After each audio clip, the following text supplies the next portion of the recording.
I would urge regulators to just understand that, like, you have a seat at the table right now, but if you if you shut the faucet off, it's going to go somewhere else.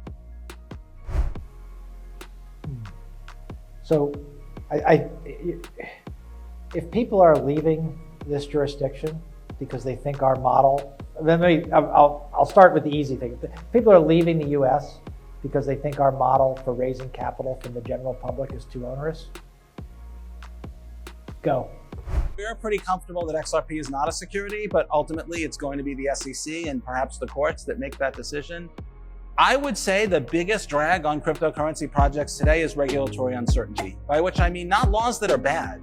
Laws that are bad are a problem too, like laws that, like, okay, I get it, but that really should be changed because it doesn't make sense. It's not that. It's laws that we don't know what the laws are, not so much to change the law, but to clarify it, like to tell us what it is that we need to do so that someone doesn't come down 2 years later and say, hey, what you were doing completely in the open and completely transparently for the last 4 years was illegal from day one, and you should have known that.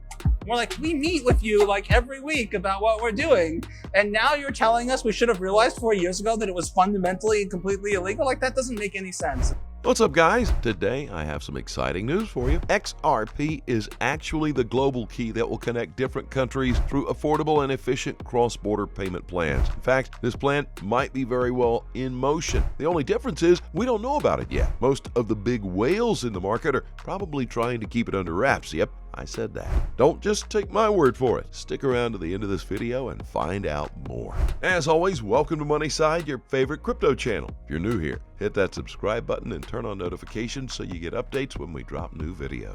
Don't forget to smash that like button, and remember, you can always comment or leave a question in the section below. Let's dive straight into today's topic. Now, here's a document that was published on Biz this month, and it talks deeply about cross-border payments and ISO 20022 to create faster and cheaper payment plans. I'm not going to bore you with the boring facts, so we're going to go directly to this specific section. If you scroll down to Part A of this document, they talk about the G20 and how they plan to enhance payment systems. They also plan to address some of the challenges that actually plague cross-border payments, including low speeds, high costs, insufficient transparency, and of course, limited access. They even go in depth to describe how SWIFT has served for years and something needs to be done to kind of modernize the current payment system. Many of the inefficiencies that this system faces are caused by the interoperability issues, and that's because of the misaligned message flows. That typically happens because each bank, or rather country, uses different systems to conduct cross-border payments. ISO 20022 is set to at least correct this issue and improve the efficiency and cost of the payment system. That's according to this document. We have the technology to allow every financial institution on the planet to settle with every other financial institution in a compatible jurisdiction in any asset in seconds for less than a penny. Just think about this. Anyone who's made a payment knows that we're nowhere near that today.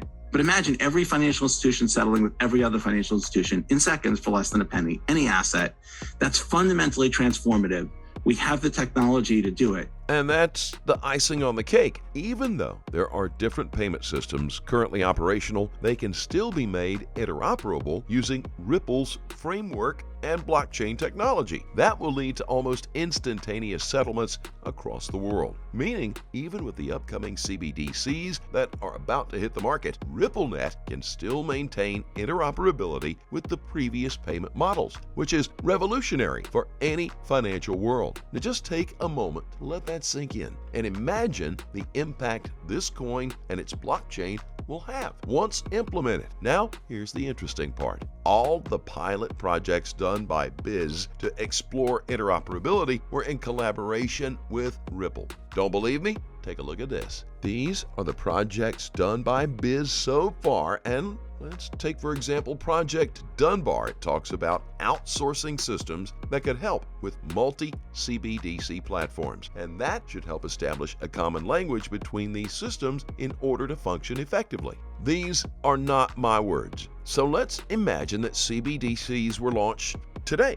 This new system will face the challenge of connecting with the previous system and additionally connecting with other CBDC networks, creating a new and potentially worse situation. But if they were to work with RippleNet, this will not be the case. So as much as the SEC is going toe-to-toe with Ripple, they still need this company, probably more than they know. XRP is the global link we need, and we will need once CBDCs are launched. Yeah, this has been the narrative for a few years because I've talked to your CEO, Brad, fairly often, and he's made the case this is a way for banks to save money, use XRP as kind of a bridge currency. But I got to say, it doesn't seem to be happening. It seems every year this is kind of the promise, but we're not seeing a lot of adoption. What's going on there?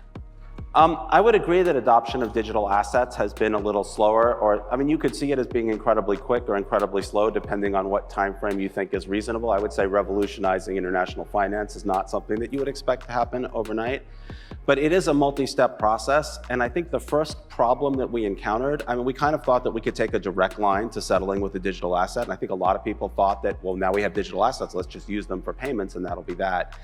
Part of the problem is that the payment systems are just not capable of supporting instantaneous settlement. So if you think about a payment system like SWIFT, where you just kind of push a payment message out and you don't necessarily know the entire path and you don't know the fees until later, you don't even know if the destination account even exists until sometime later when the payment is actually processed by the destination institution. There's no way that you could build instantaneous settlement into a system like that. So we kind of found ourselves in this situation where if we wanted institutions to settle their international payments with a digital asset, we first had to rebuild the payment messaging, sort of the plumbing. And we discovered something interesting on the way. What we discovered was that the existing plumbing was so bad, it dates back to batch computing days, that just improving that messaging was a product. That was something that banks and non-bank financial institutions would be interested in. And so we focused on building a top-notch payment network that can settle with a digital asset. And I think it's fair to say that we haven't yet proven that we can actually settle with a digital asset. We're just making that transition from building a payment network that can settle with a digital asset to figuring out where you really want to settle with a digital asset and making that settlement happen. If I can interrupt a second, that's my understanding. You built xCurrent, right, as a messaging product? Correct. And a lot of people seem to think it's superior to Swift. And you almost have this successful enterprise software business on your hands. And good for you, but it seems Ripple wants to do something more, which is to encourage the users of this to also wrap some XRPs into the transactions. But it sort of seems like you're shoehorning something in there that a lot of banks are like, wait a minute, we don't need this. We're just good with the messaging thing. So make the case for us why you need XRP in this. I would just start out by saying I think that is a fair point. I think we do have a struggle on our hands to convince particularly banks, because banks are extremely conservative, they're very slow moving. What we've discovered is that non-bank financial institutions, payment companies are much, much more aggressive, and they're much more interested in things that can save them time and money and cost. And so we built the XRapid product as a way to kind of solve that problem. And it was adapted to the real life situation that we were facing. We kind of had this idea that institutions would hold XRP or a digital asset, they'd make their payments with a digital asset, or regional hubs would settle with a digital asset. And for a variety of reasons, the world wasn't quite ready for that, including regulatory issues, lack of liquidity, immature ecosystem around digital assets. And so we couldn't aim directly for sort of the end state that we wanted. We had to come up with a more practical plan. XRapid is aimed at two things. So one of them is sort of remittance type international flows, where cost is very high and the volatility actually favors a digital asset, which is kind of bizarre. Usually people will say the problem with digital assets is they have such volatility. But here, if you think about trying to pre-fund Mexican pesos on a Thursday to make payments on a Monday, that's a lot of volatility in Mexican pesos. Whereas if you can use XRP, which can move across the planet in just a couple of seconds, the volatility is actually less. Even though XRP is inherently more volatile, you're only holding it for the minute or two it takes to complete the transaction. And I think the other thing that XRapid handles is you might have a bank that doesn't want to touch a digital asset. They're like, we can't have XRP on our books, we can't buy it, we can't sell it, it's just too much of a regulatory challenge for us. But let's say they want to make a payment in Mexico and they don't want to have to pre-fund, and they don't want to have to get confirmation 3 days later. What they can do is they can have an XRapid customer that probably won't be a bank. It'll be a payment company or some other type of institution that uses a digital asset to buy the Mexican pesos as an internal treasury function and then offers those Mexican pesos to the bank.